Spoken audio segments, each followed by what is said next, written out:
রহমতুল্লাহ। ওয়ালাইকুম আসসালাম। কি নাম আপু? আপু কি নাম? সুমাইয়া। কেন আসছেন এই ভিডিওর সামনে? আইসি ভাই, অনেক বিপদে পড়ে। আচ্ছা, বিপদটা কি? কেন আসছেন একটু বলুন। আপনার বিপদে দর্শকদেরকে একটু বলুন না। আমার একটা বাচ্চা আছে, 1 বছরের, স্বামী ফালাই দিয়ে গেছে গা। দাদির কাছে আমি থাকি, কোনো মতন চলি। এই কারণে আইসি, একজন ভালো মনের মানুষ যদি পাই তাকে আমার জীবন সঙ্গী বানাবো। ভালো মনের মানুষ পেলে জীবন সঙ্গী বানাবেন না? হ্যাঁ। বিয়ে হয়েছে আপনার? আগে একটা না?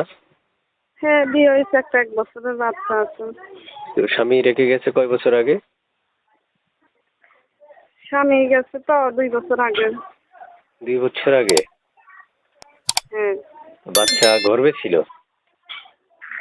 হ্যাঁ, বাচ্চা গর্ভে থেকে চলে গেছে। বুঝতে পারছি। আপনাদের লেনদেন ক্লিয়ার হয়েছে কিনা এটা কোন, মানে ডিভোর্স হয়েছে কিনা? হ্যাঁ, ডিভোর্স এখন হয়ে গেছে। সে যাই এখান থেকে আমাকে ডিভোর্স দিয়ে দিয়েছে। বুঝতে পারছি। আচ্ছা বলুন তো, কেমন বয়সে আপনি মনে মানুষ চাচ্ছেন আপনার জন্য? সে যে রকমই হোক, আমার আপত্তি নেই। আমার কাছে একটা ভাত কাপড় দিয়ে খাওয়াইতে পিন্দাতে পারলেই হইব। আচ্ছা, প্রিয় দর্শক যারা শুনতে যাচ্ছেন এই মুহূর্তে আমাদের কথা, যুক্ত থেকে কথাগুলো শুনছেন তারা চ্যানেলটা সাবস্ক্রাইব করে রাখবেন।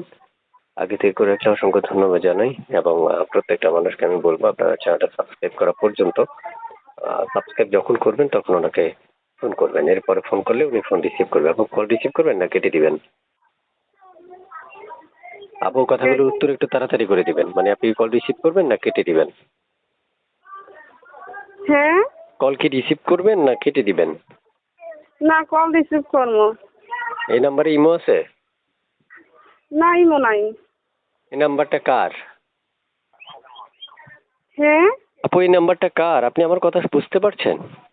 এই নাম্বারটা আমারই। এই ইমো নাই। নাম্বারে ফোন করলে আপনাকে পাওয়া যাবে? হ্যাঁ, এই নাম্বারে কল করলে আমাকে পাবেন। আচ্ছা আচ্ছা, বুঝতে পারছি। দেশের বাড়ি কোথায় বলছিলেন? দেশের বাড়িটা সমনে।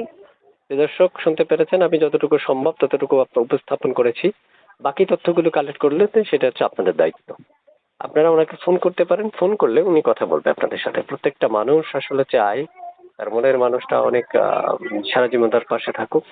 যদি উনি প্রথম বিয়ে করেছে, ওনার মনের মানুষটা পাশে থাকেনি, তাই হয়তো উনি চাচ্ছে আবার কাউকে খোঁজার জন্য।